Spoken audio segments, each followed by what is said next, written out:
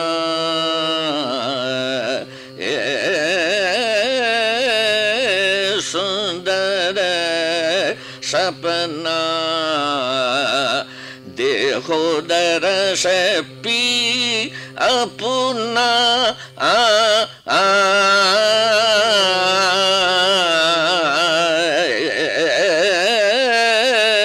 سندر سپنا. اس کی بنیاد کیا ہے؟ شب نمی دانم چی منزل بود شب جائے کہ من بودم. تو لوگ پلے نہیں پڑی جی. اور اس کے اندر بیان کیا ہوا مضمون جن 2 4 10 5 نے سمجھا تو آپ نے اس کو کنورٹ کیا جی. اچھا اب اس کی تال مقرر ہو گئی. اس کو 3 تال کہتے ہیں جی. 3 تال میں یہ سندر سپنا دیہو درس پی اپنا جی. یہ انہوں نے اس کو کنورٹ کر کے یا ترجمہ کر کے جو بھی آپ اس کو نام دیں ان کو بھی سمجھایا. تو لوگوں کی سمجھ میں آیا کہ رات میں میں نے کوئی ایسی چیز دیکھی ہے جس میں میرے محبوب نے مجھ پر جلوہ گری کی ہے جی. بالکل اس پوری غزل کو آپ دیکھ لیجئے جی. ہاں یہی آخر تک. اور آخر میں محمد شم محفل بود شب جائے کہ من بودم جب وہاں پر آتا ہے تو وہ رات کی تمام کیفیت ان 3 مصروں میں انہوں نے سمودی 4 مصروں میں اور وہ لوگوں کو پیش کر دیا. تو وہ بھی سننے لگے اور یہ بھی سننے لگے. اس کے بعد تلاش ہوئی کہ یہ ہے کیا. پھر وہ حقیقت محمدی کی طرف لوٹنا شروع کیا صحیح ہے اور ایمان کی طرف آئے. اچھا یہ چیز ابھی ہم کیونکہ گفتگو کو اور سننے والوں کے لیے واضح کرتے چلے جا رہے ہیں. ابتدا ابھی آپ نے کہا کہ یہ قوال بچوں کے جو گھرانے ہیں 12 پھر انہوں نے اپنے اپنے گل بوٹے لگائے اور قوال بچوں کے گھرانے جو ہیں وہ گنتی میں اپنی ایجاد کے وقت 12 ہیں. بعد میں صرف 4 رہے. بعد میں 4 ہیں. لیکن یہ ہے کہ آپ نے ابھی بتلایا کہ یہ دہل ہے جو ڈھولک بن گئی اور پھر طبل ہے دہلک. یہ کاف تصغیری ہے ترکیب سے بنا ہے. دہلک جو ہے یا دہل سے دہلک ہو گیا. لیکن میں یہ دیکھتا ہوں کہ ابتدا میں جب ان تمام چیزوں کی عدم موجودگی میں یہ سارا کام جو ہے بالخصوص قوالی میں تالی سے لیا ضرب سے چل رہا ہے. تالی سے بالکل لیا جا رہا ہے. تو جب تالی سے یہ کام لیا جا رہا تھا اور ان کے مقابلے میں پھر اسی ضرورت کو یہ مضامیر پورا کرنے لگے کر کے سجانے کے لیے تالی کی ضرورت پھر اب کیوں باقی رہ گئی؟ نہ یہ تو ایک بڑی عجیب سی بات ہے آپ نے کہ کون سی چیز کی ضرورت ختم ہو گئی اور کون سی باقی رہ گئی اب بھی.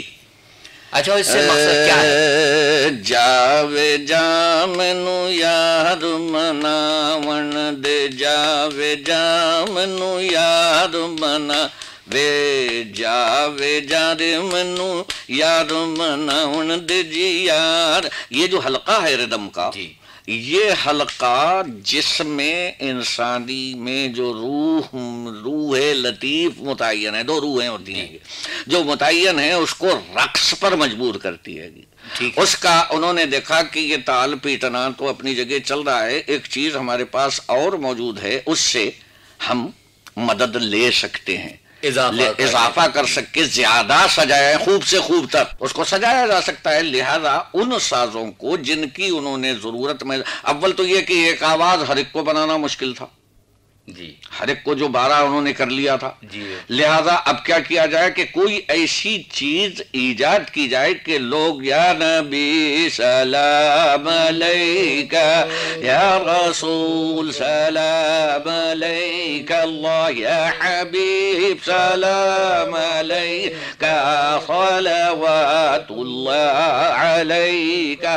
اس دھن میں جو سب مل کے چلتے ہیں بالکل تو خود بخود وہ جو بے تکی آوازیں ہیں وہ بھی آ کے سیٹ ہو جاتی. بالکل یہ بات ٹھیک. جو بے تکا پن ہے ان میں سے خود بخود نفسیاتی طور پہ دور ہو جاتا ہے. بالکل بالکل. یہ 4 خانوادے یہ اب آپ نے ارشاد فرمایا کہ اب 4 خانوادے جو ہیں باقی رہ گئے.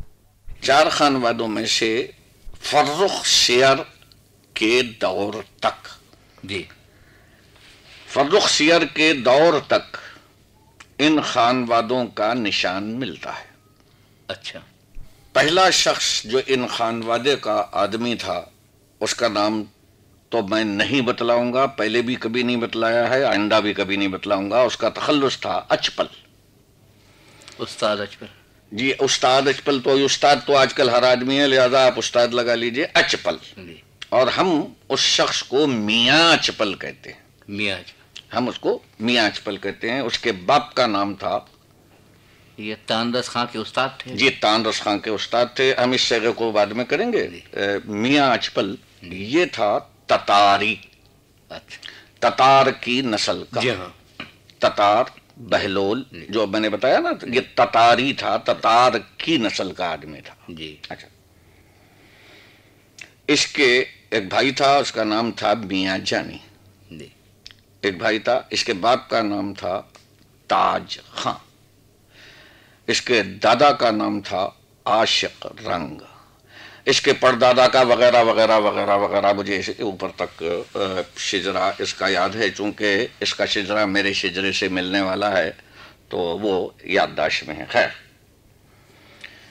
اس کے بعد دوسرا شخص جو بہلول کی نسل کا تھا، اس کا نام تھا، تاریخ میں، موجودہ تاریخ میں دستیاب ہے، بڑے محمد خان جی. بڑے محمد خان جی. جی اس کے باپ کا نام تھا شکر بکھن. اس کے دادا کا نام تھا کبیر خان.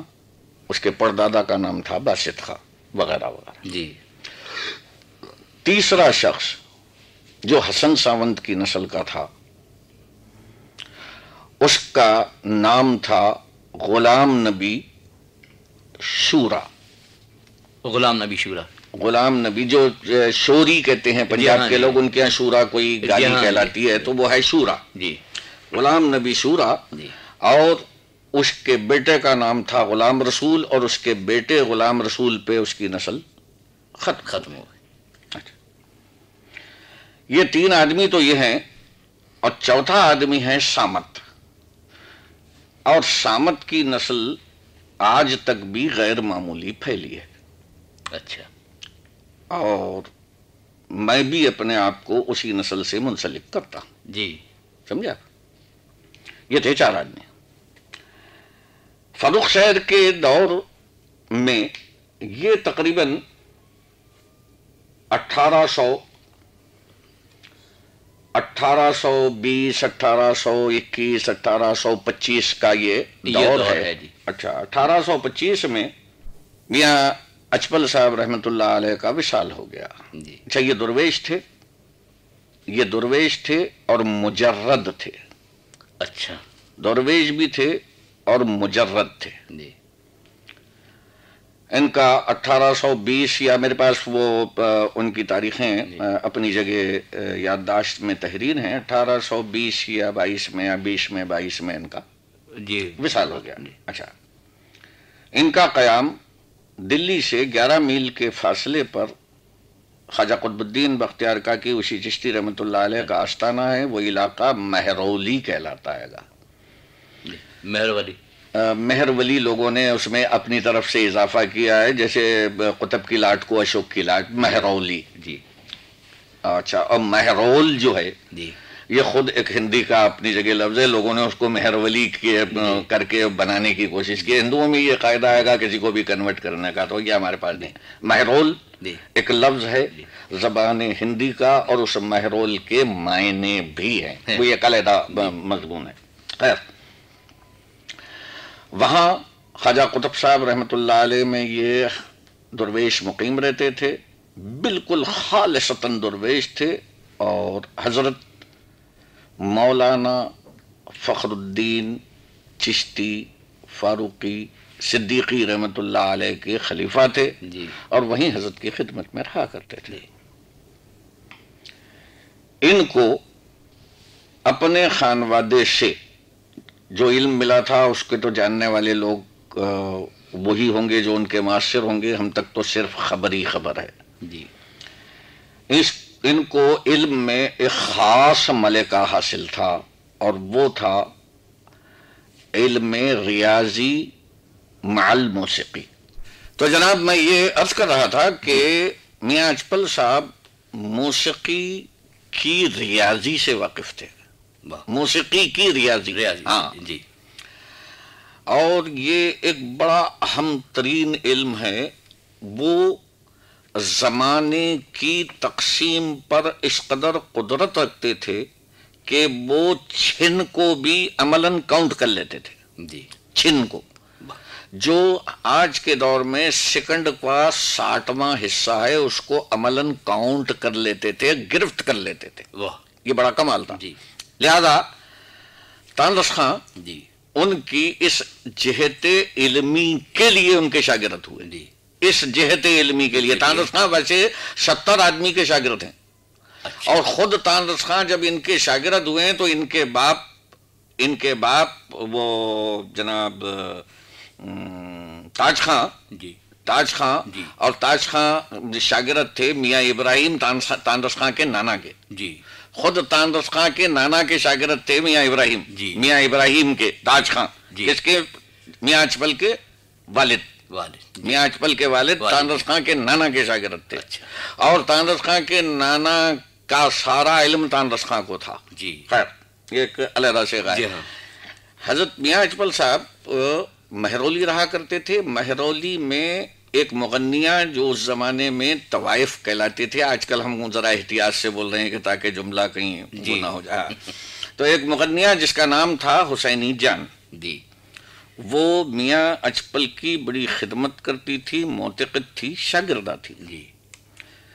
لہذا جیسے کہ عام ان گھروں میں لڑکیاں خرید کے پرورش کی جاتی ہیں, یہ ہمارے سے الگ ہے, میں اس کو کوریدنا نہیں چاہتا تھا مگر وہ آ گئی ہے بات. تو ان گھروں میں خاص بات ہے جو طوائفیں کہلاتی ہیں, وہ لڑکیاں ان کی نسل در نسل تو کم ہوتی ہیں گی بلکہ وہ باہر سے خرید کے ان کو تربیت کرتی ہیں اور پھر وہ پیشے پہ بٹھاتی ہیں. اس حسینی جان نے ایک لڑکی خریدی تھی اور اس لڑکی کا نام رکھا تھا لاڈو. جی. اور لڈیا کہہ کے پکارتی تھی جیسے وہ لاڈو میں پکارتے ہیں. یہ میاں اچپل صاحب کی معتقد بھی تھی اور شاگرد بھی تھی.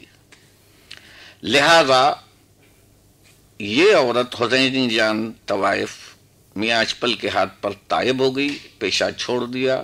میاں صاحب نے ان دونوں کو بیٹی بنا لیا. اس لڑکی, اس کی پالی ہوئی لڑکی کو بھی اور اس کو بھی, دونوں کو. اور اس کو ایک مکان گلی قاسم جان میں حویلی خرید کر دے دی. اس کے کاغذات اس کے مرنے کے بعد ہماری طرف لوٹنے تھے, وہ کاغذات آج بھی موجود ہیں. جی. گلی قاسم جان کے مکان کے, یعنی ڈاکومنٹری کیا کہنا چاہیے, دستاویز. خیر جب ان دونوں نے, حسینی جان نے توبہ کر لی تو ساتھ ہی ساتھ وہ لڑکی تھی 4-5-6 برس کی, تو وہ بھی ان کے ذمن میں آ گئی, تو اس کو میاں صاحب نے بیٹی کی طرح پالا. حسینی جان کا ایک سپردائی تھا جس کا نام تھا حسین بخش. حسین بخش, اور وہ جوڑی نواز تھا. جی. جوڑی آپ نے دیکھی نہیں ہے, بصورت 1-2 گھنٹیاں سی ہوتی ہیں جو گانے بجانے والی کے پیچھے ضرب کے لیے خصوصی انداز سے, اس کے بھی بجانے کا ایک فن ہے, وہ بجائی جاتی تھی. تو وہ حسین بخش جوڑی نواز تھے.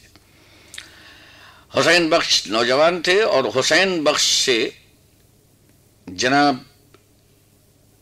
میاں اچپل کے وصال کے بعد اس لڑکی لڈیا کا نکاح حسین بخش سے کر دیا, جبکہ اسے کوئی قبول کرنے کے لیے, چونکہ اس کے ماں باپ کا بیچاری کا کوئی تیار پتہ نہیں تھا, تو ذرا سی اس زمانے کی کھیستان جو تھی خاندانی ہے وہ, اور اس کو میاں صاحب کا داماد ہی سمجھتے رہے ان کے شاگرد.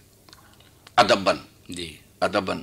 پائے سگ بوسیدہ مجنو خلق پرسیدین چه بود, گفت ان سگ گاہے گاہے کوئے لیلا رفتہ بود. اس لڑکی سے ایک لڑکا پیدا ہوا جس کا نام تھا غلام حسین, اور جس کو محلے والے پکارتے تھے بچو. اچھا. بچو بھی جوڑی نواز ہی تھا. جی. جوڑی بجایا کرتا تھا. اس بچو کے اور بھی اجزاء اقربا کو چھوڑ کے بچو کا ایک لڑکا پیدا ہوا, اس لڑکے کا نام تھا غفورہ خاں. جی. اور غفورہ خاں بھی جوڑی ہی بجایا کرتا تھا.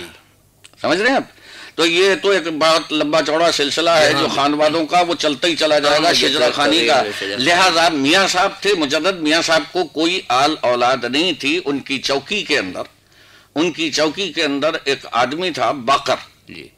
اس باقر کا ایک لڑکا تھا مرادو، اور وہ مرادو بعد میں وارث ہوا ان کا. اس مرادو کی بھی کوئی اعلیٰ اولاد نہیں ہوئی، اور وہ پہاڑ گنجی لوگ کہلایا کرتے تھے. پہاڑ گنج کا علاقہ پہلے دور کا ہوتا تھا، پہاڑ گنجی کہلاتے تھے. انہوں نے بھی ایک لڑکا پال لیا جس کا انتقال یہاں پر آ کے ہوا ہے گا. اس لڑکے کا نام تھا بابو یعقوب. ہم نے ان کو دیکھا ہے گا، بابو یعقوب کہہ کے پکارتے تھے ہم ان کو، اور بڑے بزرگ آدمی تھے. یہ تو ایک لمبا سلسلہ ہے گا یہ، میں تو لیکن اس مقام پہ اس کے بعد میں پھر ہم لوٹتے ہیں گے بڑے محمد خان جی کے پاس. یہ تو تتاریوں کی نسل ختم ہوئی کہاں پر؟ میاں اچپل پر. جی. اور بہلولیوں کی نسل ختم ہوئی آ کر میاں بڑے محمد خان جی کے اوپر. جی. عام طور سے یہ مشہور ہے کہ بڑے محمد خان جی کے دو بیٹے تھے، مبارک علی خان، منور علی خان. منور علی خان اور مبارک علی خان دونوں بھانجے تھے. جی. اور وہ بڑے کامل تھے. اور ان کے بعد منور علی خان کا 10-11 برس کی عمر میں انتقال ہو گیا. جی. اور مبارک علی خان بڑے گائک ہوئے مگر کسی وجہ سے ان کو قوم نے بیٹی نہیں دی، اور ان کے یہاں کوئی آل اولاد. جی. مبارک علی خان کی کوئی اولاد نہیں. جی. ایک لڑکا ان کا کسی ترکیب سے قطب علی خان ریوا میں پایا جاتا تھا، بلکہ سننے میں آیا ہے، ہمیں نہیں معلوم. جی. وہ کچھ علیحدہ کے قصے ہیں. جی. تیسرا سلسلہ جو حسن ساونت کا تھا، وہ میاں غلام رسول اور میاں غلام نبی شورا، جن کا ٹپا ایجاد ہے، اور پنجاب میں انہوں نے بڑی دھوم مچائی. لکھنؤ سے ان کا تعلق تھا، اور وہ قوال بچوں کے گھرانے کے تھے. جی. چوتھا سلسلہ میاں سامت کا آئے گا. تو میاں سامت کا سلسلہ جو ہے خدا کے فضل و کرم سے آج تک جاری و ساری ہے، چاہے اس میں گانا بجانا ہو یا نہ ہو، مگر نسلاً وہ باقی، نسلاً وہ جاری ہے گا. یہ تو ہیں 4 خانوادے. جی. اچھا، ان خانوادوں میں ایک شخص جو پیدا ہوا جس کا نام تھا سورج خان. جی. سامی خانوادے کا یہ بڑا مہرہ ہے جو دور اکبری میں دیکھنے میں آتا ہے گا. اچھا، عموماً یہ نام چاند خان اور سورج خان ایک ساتھ ہی آتے ہیں، تو عموماً لوگوں کو یہ گمان گزرتا ہے کہ یہ دونوں بھائی ہیں. اور ایسی برسبیل تذکرہ ایک بات آ گئی ہے اچانک، اور میں ذرا تیز بولنے کی کوشش کر رہا ہوں، وقت ان کے پاس کم ہے. وہ یہ کہ علیہ فتو دونوں نسلاً نسباً ذاتاً علیحدہ تھے، جو جرنیل کرنیل پنجاب کے کہلاتے ہیں. تو فتح علی جو تھے وہ نسلاً میراثی تھے. میراثی کا لفظ آج کل جو ہے متہم ہو گیا ہے گا. میراثی ہونا بڑی باعظمت بات تھی. جی. اس شخص کو میراثی کہا جاتا تھا کہ جو خانوادی طور کے اوپر کسی چیز کا وارث ہو. بالکل سمجھے آپ؟ آج وہ لفظ نہایت کری ہو گیا ہے گا. جی. بہت کری ہو گیا، اور اس کے معنی بھی بڑے پھیل گئے ہیں. اچھا، علی بخش جو تھے وہ میراثی نہیں تھے، ربابیے کہلاتے تھے. سمجھے؟ مگر عام طور سے مشہور یہ ہے کہ ایسا مشہور ہے کہ یہ دونوں بھائی سمجھے جاتے ہیں. بالکل اسی انداز میں جس دور کا ہم ذکر کر رہے تھے پیچھے، تو وہ بھائی سمجھے جاتے ہیں. میں کیا بات کر رہا تھا؟ چاند خان سورج خان کو، بس یہ عادت ہے، چاند خان سورج خان کو لوگ عام طور سے بھائی سمجھتے ہیں. یہ دونوں بھائی نہیں تھے. اور تیسرا شخص ہے نوبات خان، اور چوتھا شخص ہے عطا حسین، جس کا نام ہے خاص تانسین. اور عطا حسین اس کا اسلامی نام ہے. مسلمان ہونے کے بعد میں اس کے باپ کا نام تھا مکرند پانڈے. جی. مکرند پانڈے اس کے باپ کا نام تھا، اور اس کا نام تھا تانسین. یہ لفظ تے میں الف اضافہ ہو گئے، تنسن ہے. جی. تنسن، اور آج بھی چینی زبان میں یہ استعمال ہے آواز والا.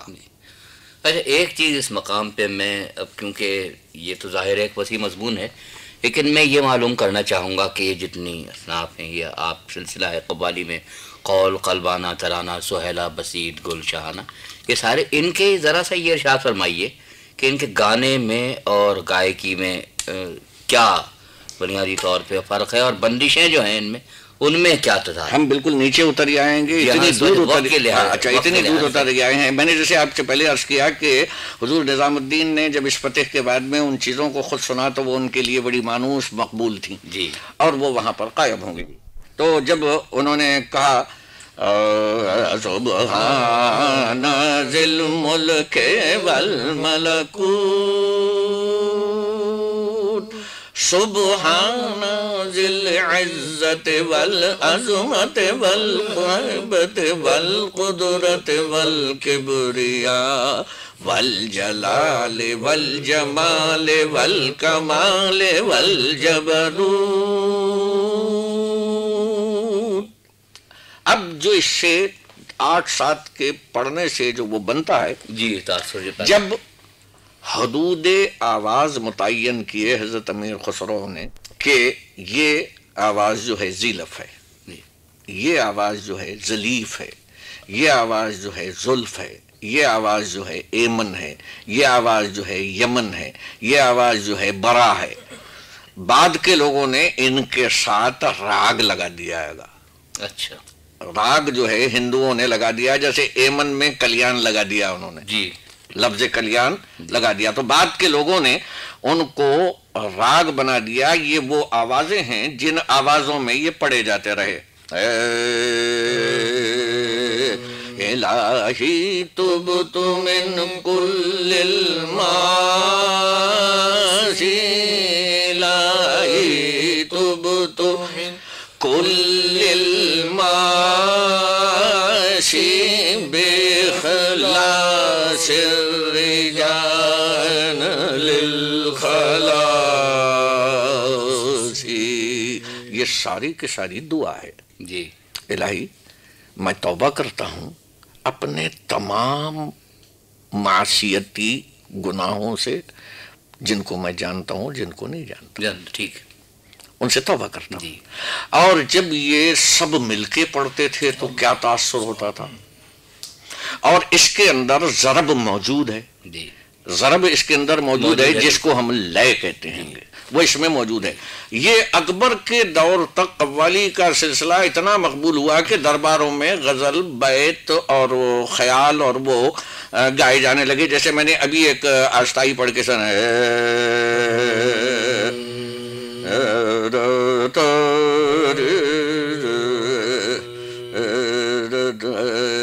مائی دی ان اکھیاں لاج لگائی دی دی دی مائی دی. اب یہاں پر ہو کیا رہا گا؟ جی واحسن منک لم تر قط عینی، جی بے شک، واجمل منک لم تلد النساء. انہوں نے اس کو کہا کہ اری ماں میں نے تو اپنے دیکھے ہوئے کو سمجھ نہیں پایا اور میں نے دیکھنے کا اتہام قبول کر لیا. دوسرے مصرے میں فرماتے ہیں کہ پہلے رجھائے، پہلے تو اس نے مجھے رجھایا، پھر اپنے آپ میں ہی الجھ گیا، اپنے آپ میں الجھ گیا. اب ان کے پاس جو الفاظ میں پہلے تو جائے آپ ہی الجھے، پاچھے موہے الجھائے. تو یہاں پر روزانہ کیا ہوتا ہے گا، کوئی مسئلہ تصوفی جو ہے آپ رات کو لیٹ کے جناب اس کو سلجھا دیتے ہیں کہ صبح کو پھر الجھ جاتے ہیں. صحیح بات. یہ ایک مشیت کا ایک تواتر بالکل چلا آ رہا ہے. ان کے وہ حسس سلام اللہ ما میرا، سلام اللہ ما میرا، سلام اللہ. اب یہ ان قلبانوں کو جی اور ان کو ما میرا آیت قرآنیہ ہے جی. اب اس کو انہوں نے افہام و تفہیم کرانا ہے تو 3 ترکیبوں سے کرایا، اصوات سے، الفاظ سے اور ضرب سے.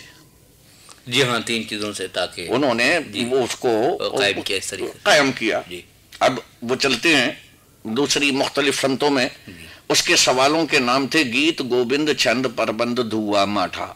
تو انہوں نے کیا کیا، جو ایک لائن لگائی ہے، بودا تو کو دے بھورا پیا کی بات، تو کو دے بھورا پیا کی بات، میرو پیا بن جو بنے یوں ہی جاد، تو کو دے بھورا پیا کی بات. کھیلیے دمار حضرت خواجہ سنگ کے لیے داماد حضرت خواجہ سنگ کے لیے داماد. اب ان تمام چیزوں کو انہوں نے کہیں شوخی سے، کہیں آواز کی خوبصورتی سے، کہیں لے کی شوخی سے، کہیں الفاظ کی شوخی سے لوگوں کے ذہنوں کو پہنچانے کا انتظام کیا. اور اکبر کے دور تک یہ چلتا رہا. اکبر کے دور میں آ کے لوگوں نے خیال کو اس میں سے علیحدہ کر لیا. اچھا. ترانے کو اس میں سے علیحدہ کر لیا. دل دل تو نہ دل دل تو نہ درنا تدر دانی دانو تن تدر دانی دل دل تو نہ دل دل تو نہ درنا. یہ انہوں نے ترانے والوں نے ترانہ علیحدہ کر لیا، خیال والوں نے خیال علیحدہ کر لیا، وغیرہ وغیرہ اس کے ٹکڑے کر لیے. مگر قوالوں کے پاس بحیثیت مجموعی، جو قوال ہے قوالوں کے بعد یہ پورا علم بحیثیت مجموعی موجود رہا. آج ایک لفظ آج کل آپ سن رہے ہیں اور سماعت میں آ رہا ہے کہ جی ہم قوال بچوں کے شاگرد ہیں. جی اچھا، اب جنہوں نے قوال بچوں کے شاگرد ہونے کا اعلان کیا تو کچھ لوگ ایسے پیدا ہو گئے جو قوال بچوں کی اولادی ہونا شروع ہو گئی. اچھا، سمجھا آپ؟ اور ان کو یہ شرم ہرگز دامنگیر نہیں ہوئی کہ ہم اپنے آپ کو کسی سے اس اعتبار میں لعنت اللہ علی داخل النسب وعلی خارج النسب، یہ امر خصوصی ہے کہ جو شخص اپنے آپ کو کسی کے نسب میں داخل کرتا ہے تو لعنتی ہے. بالکل اللہ کی لعنت ہے. بالکل صحیح بات. اور جو اپنے نسب سے کسی کو خارج کرتا ہے گا تو وہ بھی اللہ کی طرف سے لعنتی ہے. جی یہاں پر تو ایک لامتناہی شجرہ خانی کا ایک سلسلہ چل گیا ہے. جی ہاں، یہ تو ایک طویل سا سلسلہ. ایک صاحب نے کہا کہ میں تانسین کی نسل سے ہوں. میں نے کہا بھائی، ان سے میں نے پوچھا کہ تانسین کے 4 بیٹے تھے، وہ مجھے معلوم ہے. جی. سورج سین، بہور سین، سرامک خان، اور چوتھا بیٹا مشہور ہے، وہ بیٹا نہیں تھا، بلاس خان. جی. سورج خان کے 4 بیٹے تھے، رحیم داد، پرویز داد، خرم داد وغیرہ. یہ اس پر تو ہم ایک علیحدہ سے کریں گے، لیکن آپ کی گفتگو سے معلوم ہوا جب ہم قوال بچوں کے گھرانوں کا نام سنتے ہیں تو ہمارے ذہن میں ایک ہی تصور آتا ہے قوالی کی گائکی کا. لیکن انہی گھرانوں میں کلاسیکل کے بڑے بڑے گائک جو ہیں اور بڑے نامور قسم کے لوگ پیدا ہوئے ہیں. وہ پہلی شخصیت کون ہے؟ میں یہ عرض کر رہا ہوں کہ جو جیسے ابھی میں نے قوالی کے نمونے پیش کیے ہیں، اس کو آج کل کے لوگ کلاسیکل کہنے لگے ہیں. اچھا، آج کل کے لوگ اس کو کلاسیکل کہنے لگے ہیں، حالانکہ کلاسیکل کا یہ لفظ غالباً یونانی ہے. کچھ بھی نہیں. جس چیز کو لوگ آج کل قوالی کہہ رہے ہیں وہ قوالی نہیں ہے، اور جس کو کلاسیکل کہہ رہے ہیں وہ قوالی ہے. اچھا اچھا. یعنی ایک بڑا، جیسے میں نے کہا نا کہ وہ اپنے معنی میں تو کچھ چیز تھی، جیسے اب میں آپ کے سامنے ایک آستائی پیش کرتا ہوں گا جو قوالی کی ہے. بخوبی ہم جو میں تابند باشی بخوبی ہم جو میں. اب یہ راگ ہے جو آج کل کے لفظوں میں، ہم تو راگ کو آواز کہتے ہیں نا. یہ آواز ہے جس کا نام ہے شاہانہ. جی. من شیشہ بدل دارم پیمان بدل دارم من شیشہ. اس دور کا بڑا متنازع راگ ہے یہ. اس دور کا یہ راگ ہے موجودہ اصطلاح میں کوسی کانرا. جی.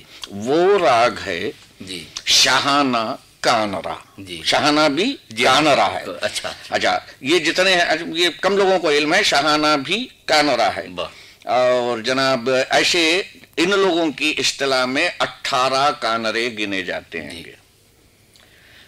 یہ سارے کے سارے اسی ترکیب سے مستعمل تھے. جی جس ترکیب سے میں آپ کو سنا رہا ہوں وہ اسی ترکیب سے مشتمل تھے.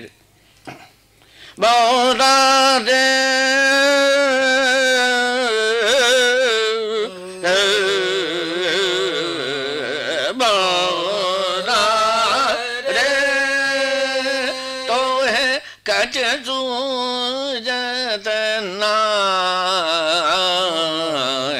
پھول رہے بن بیل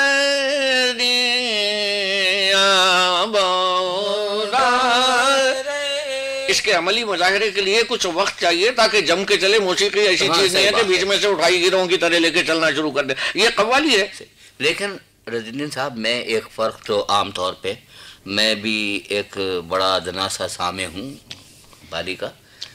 میں نے یہ دیکھا ہے کہ جو ہم قوالی کراچی میں سنتے ہیں اس وقت اور جو اس وقت ہم قوالی پنجاب میں یا وہاں کے شہروں میں سنتے ہیں اس میں جو زمین آسمان کا ایک فرق محسوس ہوتا ہے یا ان کے ہاں کچھ کلاسیکل کا رواج زیادہ ہے. یہ فرق گھرانوں کا فرق ہے یا تحصیل علم کا فرق ہے؟ میں اس کو واضح طور پہ آپ نے چونکہ ایک ایسا سوال کیا ہے جو براہ راست کسی کی ذات کے اوپر کسی کی ذات پہ جا کے فٹ ہوتا ہے اور میں اس سے بہت کوشش کر رہا ہوں گا کہ کسی کی ذات پہ تو یہ میں اس کر رہا ہوں کہ اس کا کوئی تعلق قوالی سے نہیں ہے. قوالی کا تعلق تکرار قول سے ہے. اچھا قوال ہی لفظ قوال اس بات پہ دلیل کرتا ہے کہ قول کی تکرار کرے وہ جی اور جتنا خوبصورت کر سکتا ہے. جی موجودہ دور میں جس چیز کو قوالی کہا جا رہا ہے میں تو یہ سوچ رہا ہوں گا کہ گندم مگر بہم نہ رسد بھس غنیمت سمجھے آپ. تو میں یہ سوچتا ہوں کم سے کم ان کا ذکر تو جاری و ساری ہے کسی بھی ترکیب میں. اگر وہ اصل میں نہیں ہے تو کم سے کم اس کی بقا کی طرف تو ہم یہ دیکھ سکتے ہیں. ورنہ قوالی یہ ہے. اچھا جب ہم یہ گفتگو کر رہے ہیں تو ضمناً جس طرح موسیقی میں مختلف گھرانے ہیں پٹیالہ گھرانہ ہے اور دوسرے گھرانے تو اس میں بھی قوال بچوں کا جو گھرانہ ہے مجھے یہ بتلائیے کہ گھرانوں کی تشکیل جو ہے یہ اولاد سے ہوتی ہے یا شاگردوں سے ہوتی؟ گھرانہ کیسے تشکیل؟ پہلے تو جن کے آپ نے حوالے دیے یہ سارے سن 34 کی پیداوار ہیں. جی 1934 کی پیداوار ہیں یہ باقی گھرانے. جی قوال بچوں کے 4 گھرانے جی اور کلاونتوں کے 4 گھرانے معروف تھے. جی اور چاروں گھرانے جو کلاونتوں کے تھے وہ ضمنی تھے قوال بچوں کے. اچھا وہ ضمن میں تھے شاخیں تھیں جی برانچز. اچھا آپ کا یہ کہنا کہ اس میں وہ شخص جس کو چاروں جہت کی اسماء اور اقوال قوالی یاد ہوں جی وہ قوال کہلاتا تھا. اچھا. This program is the sole property of Pakistan Broadcasting Corporation, Islamabad. Piracy in this regard is illegal.